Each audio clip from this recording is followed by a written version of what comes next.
Hey everyone, Margarita here. So this episode is going to be about my paternal grandmother and what was happening the couple years leading up until the time she eventually passed, which ended up being inside the hospital where my mom worked for I believe probably 20 years at that point, maybe a little longer at that hospital I did the video on in Dearborn, Michigan. Back then it was called Oakwood Hospital. So I'm going to go back a little bit here and talk about the couple years leading up to that. Now, I did mention all these other videos that my mother's been poisoning batches of food since I was a small child, and I was unable to tell anyone, or if I did try, because I'd confronted my mother at such a young age, she got ahead of the game and made sure every person around her and every family member believed I had a mental disorder or I'm known to lie. And it's actually the opposite. I've never had a mental disorder. I've never been known to lie. I'm known to speak the truth, and my life speaks for itself. So when I tried to tell somebody this, anybody, I gave up fairly early on. Because then she started to harass me using my teachers once I began school, making sure no one would ever believe me in case I tried to tell a teacher, which I never did try to tell a teacher, because by this time I'd received so many odd comments and odd behavior from friends and like my parents' friends and family members that I just never brought it up because she had so much control. She was planning on having me locked up in a mental ward, which she did attempt to do when I was 16 years old as well, using the Brownstown, Michigan Police Department to help her do so as well. And I did have a couple of friends growing up, and their parents did see what was going on with that. They didn't know the full scope, but they did know something was extremely wrong with her. And one of them even tried to walk me through that initial time I was locked up in this mental ward. All on my mother's delusions, all because she wanted to have control. And she did try to tell me how to go about it, but because I was so oppressed and controlled, and the flow of information was controlled, and I was not allowed to grow into my own self as a person or have friends, I was basically pretty much isolated. So because of all that, when my friend's mother tried to tell me this stuff and how to get through the situation that was coming my way, because I had gone several places to avoid the situation and ended up at her house, and she knew the police were coming to get me because I was a minor. There was nothing they could do about it. She did try to direct me through it, but because I was so, my emotional growth was stunted due to her behavior and the control and the narcissism and the way she controlled the flow of information and triangulated and gaslit so heavily with me and everybody around me, and everybody believed everything she said all along. So when this all happened to my grandmother, I was only 15 when she had passed, so I was not an adult. I had nobody to reach out to. I had nowhere to turn for help, and I had, no support system really. So I couldn't, and if I did try to tell anybody by this time, nobody was going to believe me. She had long put this false narrative about me in place. So leading up into the 2 years prior to her being in the hospital before her death, my mother was bringing her food every Sunday regularly, and on the way to church, where she would go to this church in Southwest Detroit, Michigan, and I would be with her every Sunday and watch her bring her the food, and it would be stuff that my mother would make or leftovers from whatever restaurant. But I do believe that food was poisoned for numerous reasons, and one of those main reasons is due to the fact that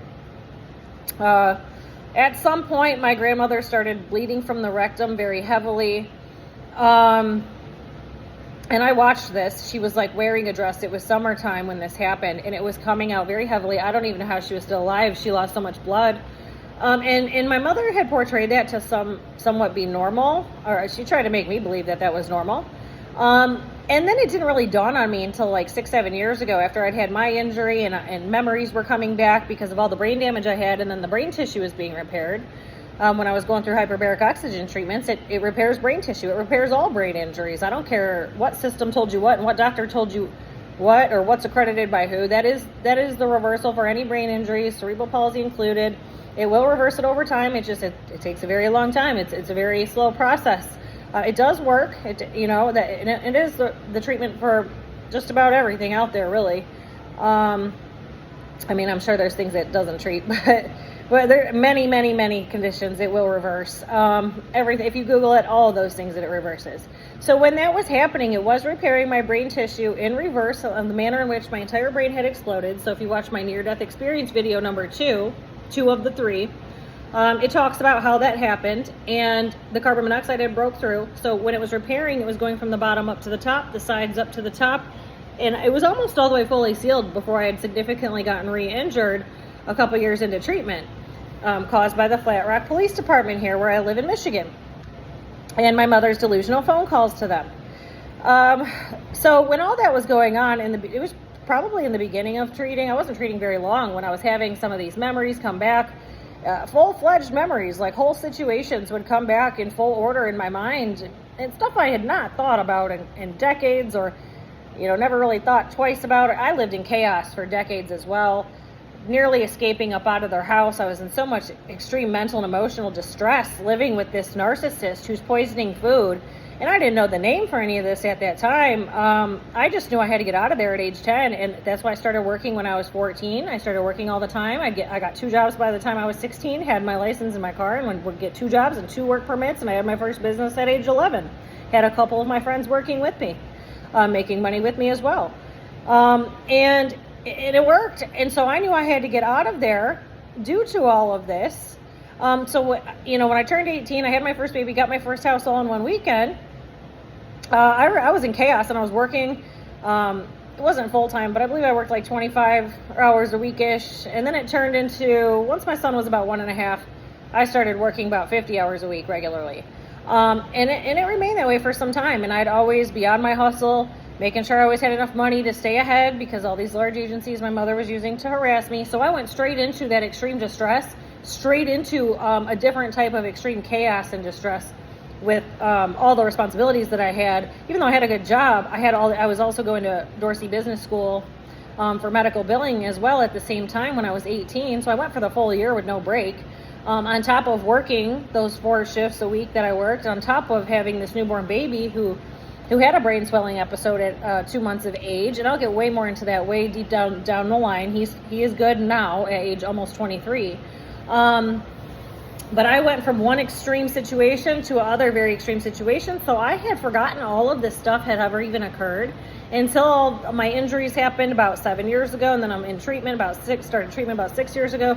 Going forward, all these memories that I didn't even know I was missing, and full-blown storylines of everything that actually had gone on. I was seeing very clear pictures of it all in my mind and remembering everything fully as the brain tissue was repairing. So all that time, until my injury, I was so chaotically busy, I had no time to ever think about anything. All I could think was, initially, I had to get out of my parents' house, and then it went straight into me being on my own, cutting ties with my mother at 18, having no contact with any of her family or anybody knowing anything about me, and me just going on with my own life by myself. Here I was building success from the ground up, had no control. She was no knowledge that she was controlling a false narrative from behind the scenes with all these people all this time. So due to that, I never thought about any of this stuff. And once this full memory had come through, I believe it was like almost fall of 2019, when this memory fully came through on my ride back from one of the treatments, and there would have been no time for me to ever really stop and think about this prior to my injury. I was so extremely busy all those years. Didn't even feel like I was missing any memories, but the whole thing came back to me on the ride home, and there was other memories that all came back to me. It wasn't just this. There was many situations, so I can talk about some of those a little later. But what happened was, I remembered my grandmother being in the hospital bed at the same hospital where I filmed that video, the Dearborn, Michigan hospital video, and my mother was their employee there back then as well. And so it was 1999, and I was 15 years old. My grandmother was on a different floor than the floor my mother worked on. She was not a nurse. She was some low-level employee as a biller. She never made very much money there, and because my dad paid all the bills, there would have been no need for her to make much money. So what she did was, this was red flag number 1, and I had said something to her at the time that this was going on. I noticed, because my grandmother was in the hospital for about 6 months. until she had eventually passed away. And my mom's hospital badge was hanging from her neck, and it was long after her shift was over. And this is a totally different floor from the one she works on. And I said something to her about it, why she still had it on. She didn't even answer the question. She tried to like change the subject or something. And I thought her response was really odd. And at the time I didn't understand it. But now that I've been through what I've been through, and she has prevented mine and my son's medical treatment in an extreme medical emergency, that's exactly what she did in our situation. She was using it to control the false narrative and insert herself and tell people things that were not real, and have other staff members insert things in the medical files. That's exactly what she did to my son and I all these years later. And I watched her do it a couple of the times, but I was so close to death, it didn't dawn on me right away. So she did this with my grandmother as well. And my grandmother had one of her legs, half of it was amputated due to having gangrene she was borderline diabetic, wasn't really taking care of herself. She didn't live the healthiest lifestyle. She did have a death certificate with all these causes of death on there. She had numerous issues going on. Those were all real. But what was left out is the fact that my mother was actually poisoning batches of food, and it wouldn't have been found because there's no autopsy at somebody of that age in their early 80s. There's no autopsy, and they pass in the hospital. There's never an autopsy done. That's widely known. And my mother knows this as an employee there. So the 2 years leading up into that, she was poisoning the food every Sunday on the way to church. I was there with her, watching her give her the food. I believe that's what caused all that bleeding, that whole episode that went on. She was in the hospital for some time, was able to go home. Months went by. She ended up having another episode of some sort and ended up there those last 6 months of her life. So I do believe that's what caused all of that. And then while my grandmother was in the hospital, the remaining time she was there until her death, I was one of the only grandchildren I was the one who was there the most, I guess you could say, of her grandchildren. And my dad was like the child that was there the most. And she had ongoing issues with two of her kids, and then the other one lived in California. However, he was there during periods of this as well. Now, at one point, and so at this point, my mother's bringing my grandmother food, probably daily, because she worked Monday through Friday. So I'm assuming she probably brought her batches of food Monday through Friday every week until she ended up slowly passing away. It was a very slow process. Like, her body slowly just gave up and shut down. And she did have all these conditions. But the problem was my mother was adding to it, and it was helping finish her off basically slowly. And again, I've never figured out the substance that she uses to this day, other than the fact that it's tasteless, colorless, odorless, or at least the one she uses currently. And I'm not sure if there's more than one substance. I suspect there could be. Again, not really too sure. Don't know the substance or substances.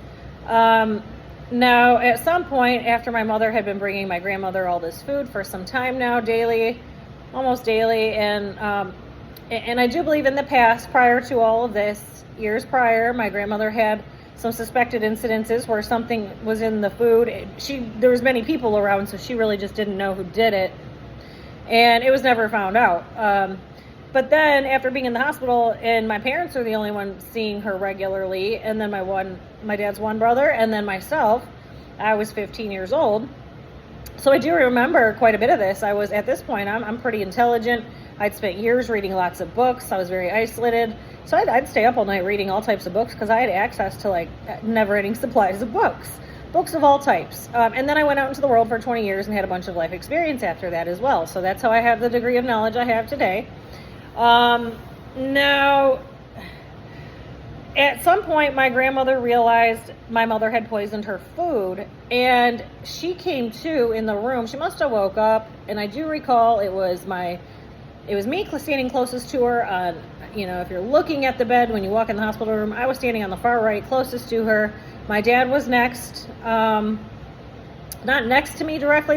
We're a few feet apart, but then my mother was basically facing the bed directly where my grandmother was, and then my dad's other brother was on the other side of that. And we were all in the room. My grandmother had woke up. She realized what had happened. I'm not sure what alerted her to this, probably because she suspected something, years ago, because this has been ongoing. My mother doesn't poison every batch of food. She selectively does it, and she has triggers that cause it. Usually jealousy, envy, if she doesn't like somebody for some reason, has a fight with somebody for some reason. There's numerous factors involved in all that. But in this situation, she was helping finish her off, basically, adding to the already existing conditions, knowing it was never going to be found.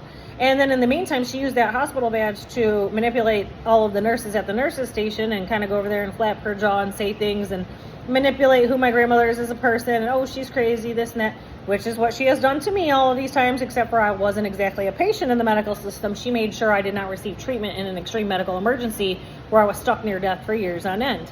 So you can view all those videos on my channel as well. Once I became overloaded with carbon monoxide, and then eventually it led to 5 brain injuries in the current. Initially, it was just 2. So this is how she manipulates. My grandmother had figured out one way or another. I don't know exactly what caused her to all click and her to fully figure it out.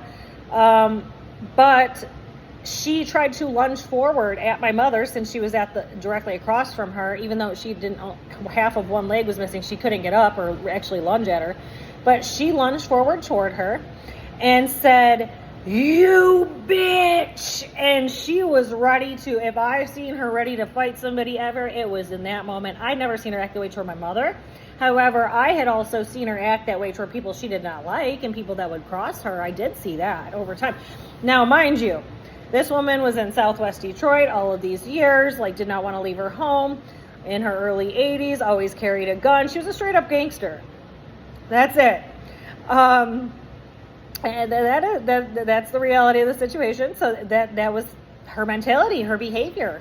And there was nothing, I would say that these aspects of her and her personality, they were good traits. They were good traits to have. It's not that she had a mental disorder in that sense.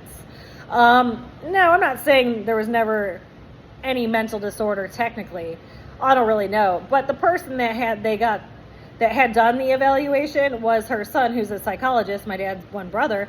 And his opinion can't fully be trusted either because the way they did this, there was manipulation involved. So those documents can't even be incorporated into a technical diagnosis.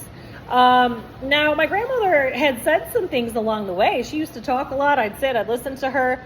And then when I went out and about in the world on my own and I learned some things, no, she was not crazy. And some of the things she was talking about, she was correct on some of these things I've learned firsthand, decades later. Now, in the moment when that all happened, my mother still had the hospital badge hanging from her neck. Here goes my mother off to the nurse's station to get my grandmother sedated because my grandmother's trying to tell on her for poisoning the food. And I knew, and here I could never get through to anybody ever, and here I was being harassed by teachers and all these adults around me are being manipulated about who I am as a person. Oh, I'm known to lie. Oh, I'm this, I'm that. None of that was ever real. She did that so nobody would ever believe me. So by the time this all happened, I was the closest one to my grandmother. Position-wise, she could reach me. I was standing fairly close to her, and she grabbed me by the upper arms and pulled me close to her, and she goes, "Watch her." And I just looked at her with a dead, blank, emotionless stare, because I don't know what to do at this point. I've known nobody's going to listen to me. I don't have anybody to turn to help me. And my mother's trying to get me locked up in the background already. This is the beginning of all that, her starting all that with me, and that's still going on today. All these years, all these decades later. And I just looked at my grandmother and I said, "I know." So she, right then and there, when we exchanged that look in that moment, she knew that I knew that she knew. However, because of my age and the risk I was at, because of how easily my mother was able to manipulate everybody and all of these systems, I could not help her. Now, mind you, she was going to pass either way. She wasn't going to be around much longer either way due to all those conditions, the unhealthy lifestyle over the decades, and numerous reasons. I already knew that. There's nothing I could do to stop what was actually going on in the current, and my mother telling them she needed to be sedated. She didn't need to be sedated. She's pissed because my mother got caught. She caught my mother poisoning her food. And I have confronted my mother as well. And she had the same response just last year, actually, it was about a year ago. Over the phone, I confronted her. And she had a deranged lunatic laugh. And she does this all the time to people all the time. So when she laughs like that, what that is that means she just told somebody a delusion, a lie, or she's thinking of the next one to tell. And she's using it as sarcasm, and that's not what that is. It's actually some type of mental and personality disorder mixed with the Munchausen by proxy and the crimes she commits, and it's all mixed in one, but we don't have a proper diagnosis because you can't ever get somebody like that diagnosed. Now, that was her reaction to my grandmother acting that way toward her, and that was her reaction to me over the phone when I confronted her about doing it. Now, she knows I have a severe condition now, and you can view the video on my actual medical documentation that I've exposed to the world now. And I did that because of all the delusions that she's been telling all these people and agencies about me never being injured, not having 5 brain injuries, never being poisoned by carbon monoxide. Truth is, I never had a medical history at all and was not a part of the system for 20 years except for having a chiropractor, an elective surgery, and like a couple like urgent care visits along the way for something minor. That was it. Nothing beyond that. And I still go to the chiropractor. That's how you maintain like functionality of the body overall. You know, it's all connected. So, you know, the nurse came in and did try to sedate my grandmother. And from that point forward, basically until the time she had ended up passing, my mother used the system to slowly put my grandmother out until she was no longer alive. She just very slowly ended up, her body just slowly shut down and was no longer eating food the last like few weeks to last month or so. And her body just slowly shut down. But what my mother had done was a contributing factor for the previous at least 2 years regularly. I'm sure it had happened many times prior, as did me and all these other years, and I'm sure all these other people along the way.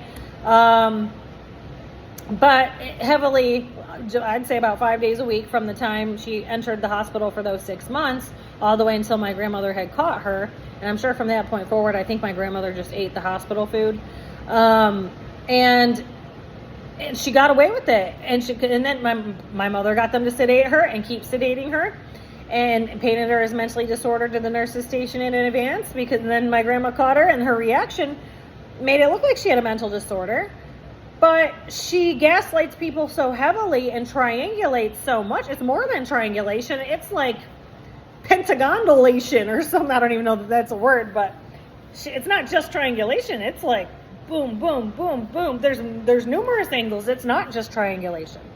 And she did that my entire life. So I know exactly what's going on here. I didn't fully understand the scope of it all at that age because of the way she was controlling the flow of information and what I was allowed to know and what information I was not allowed to know, and how I was isolated and controlled. But, you know, over time I did figure everything out. And I've been off living my own life for quite some time at this point. And that's exactly what she did to my grandmother. She did that to me as a child, as a very small child, 4, 5, 6 years old. My whole life she did that, all the way until I got my first house when I was 18, and I left. And I just cut ties with everybody, her and her entire family, because I didn't know who the hell to trust at that point. And I actually didn't know I was doing the right thing by cutting off the narcissist and going cold turkey. That's what you're supposed to do. And I had no clue. I didn't know that. And I did the right thing. However, by me doing that, that also gave her more control and allowed her to continue this false narrative along the way of her telling people that she had custody of and raised my kids, and I'm off doing whatever. I'm a mental disorder drug addict loser off somewhere doing whatever. Nobody ever realized none of this stuff was ever true, because I had no contact with any of these people and I had no contact with her. Now, the problem was I kept a separate relationship with my dad, and he would come to my houses and visit me and my kids there, and she was never allowed. So that's how she was able to manipulate the situation, because my dad was also unaware this was all going on to that degree. I never directly said I'm cutting you off or told him that. I just went my own way, and he was always welcome over, and she was not.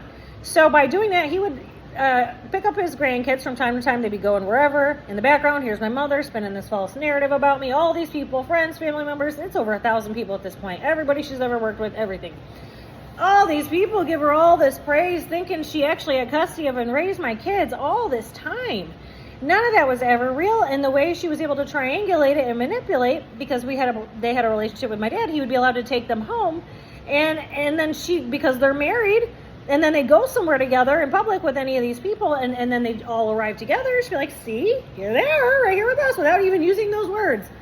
Because she programmed it from the background, controlling this false narrative and flapping her jaw on the phone, saying all these things that were never real. Not only that, but she was never allowed at any of, like, I had 2 baby showers. I had my first one. She was not invited to. It was my friends, their parents, and the father's side of the family. She was not even invited. I had all that stuff. I stored it at their house for a short period of time. My 2 kids are 3 years apart, my older 2 kids. When I came to get my stuff, she had given it away or sold it to people without even asking me or saying anything, and just believing in her mind I'm not supposed to have kids. Mind you, I was 18 when I had the first one, but I'd had a good job since I was 16, so making really good money, more than the average. I was making more than she was at that age, and been working even longer than that. So I had like stable income consistently for a very long time at this point. You know, and I'm mentally like advanced, mentally and spiritually advanced. I might have been a little emotionally, you know, behind because of everything she had done, but I was extremely intelligent. So I had no clue she had done all this. And then I had my daughter, when I went to get my stuff, she tells me, I don't know if she sold it or gave it away. I had to go rebuy everything by myself. And then all these years later, they're like teenagers. I have another baby. I had another baby shower, which was the father's side of the family and my friends and such. And so she wasn't invited to that one either. Now, I figured out about 10 years later, after I had my first child, she was actually sending an envelope with a check in it to somebody who was a cousin who was having a baby, who lived at least an hour away, maybe more.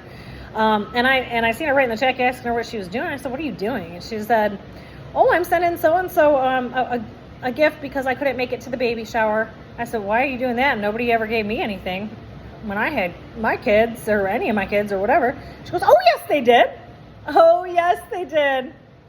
I kept it for when they were at my house because I raised them. I kept it here for when they were here." And I'm thinking, what the fuck, lady? I'm like, my son, my very first child, she only saw him once, at the most, once every other week for like 2 or 3 hours. That was it. For about a year and a half before it turned into, there was about a year where she watched, it wasn't even her, it was my dad doing it, because I worked at night when they were sleeping, so I'd drop him off. It'd only be a couple hours before they'd all go to bed, and she was not the one watching him, and they'd all be sleeping during the time I was working. I'd wake him up in the middle of the night and bring him home, and that's what I did. So that was not very, very long periods of time. And in between all this, after I had my second child, I had a couple different ways of having some support systems on the side with other people that I knew, and they were not there consistently ever. They lived with me the entire time. Nobody's ever had custody of my kids but me. And there was a couple periods where they would go home with my dad, and this was how it was all manipulated, because then they would go home with my dad, but my mother's there because they're married. And then she repeats delusions to all of them. So then even delusions to this day come out of both of my older kids' mouths. And then she portrayed it to everybody as if she had custody of and raised them all of that time. And I had no clue anybody had ever sent any gifts of any type, because I never received them. Here I was on my own at 18, bought my first home, been at the same job for 2 years, ended up staying there 4.5 years before I went and leveled up at a different higher level of restaurant where I was making like 50% more money than I was at the last one, and I was already doing really well. And then not only that, but I graduated from Dorsey Business School at the same time. All of this, like, I provided everything for myself. I didn't have assistants or anything, child support, nothing. And this woman kept all of this money and this gifts. I had no clue for 10 years. This did not come out for 10 years. So I don't know. I'm not even aware if any family members or anybody had sent anything on the second or the third child that I had. I have no clue. But that's what I ended up figuring out about my first child. But the whole thing's an illusion. And those are all delusions she's been spinning in the background telling everybody. And now with that poison food with my grandmother, you know, she slowly, she added to the situation that was already existing. And then eventually my grandmother's body slowly shut down and she passed away, but it added to what was already going on. And now what I'm worried about is right now, that is currently what is going on with my dad. And it has been going on since the beginning of his injury. She was already poisoning the food long-term all these decades prior to that. So you can view my other videos on that as well. But she was already doing that for long term. And when he got injured, that's when she started doing it more and more and more, and has caused the degree where he is today with everything that's happened. That's why he has the trach tube. That's why he is blind. That's why he is raised. She did all that, and she's been getting away with it the entire time. Here, I'm making police reports in advance, and nobody's listening to me. And I even put it in the very first police report. I don't even think he was injured for a week when I made this police report. Less than a week. It might have even been a week and a half. But I put it right in there, what happened with my grandmother, and what I believe is about to happen to my father. And everything I wrote in the very first police report is in there regarding all that. And all of that has come to fruition today. And that is still, I don't know, because I've been banned for almost a year from seeing him, all on delusions, because she manipulated everybody at the facility into believing I don't know whatever delusion she's told them. But I've been banned for almost a year, and it's all due to her crimes and delusions, and I can prove she's committed all these crimes. I've left a trail of police reports in numerous cities, and that is what she's been working on since his injury. And now I had already watched him watch her do this with his mother, and now here she's doing it with him. And plus what my son and I went through when we could not receive treatment in an extreme medical emergency due to what she was doing. So, that is what had happened. It does play a role in all this other stuff, but she got away with Red Room with my paternal grandmother knowingly. And now I want to talk a little bit about how I even like fully came to 100%. It really clicked. This is really what happened. I knew, I kind of needed some verification, but didn't really know how I was going to get that, because when I called the hospital, these records are long gone. They disposed of them after a certain amount of years. So by this time, they're long gone. By the time I'm remembering all this stuff, because that was like 6 years ago. This happened when I was 15. I'm 41.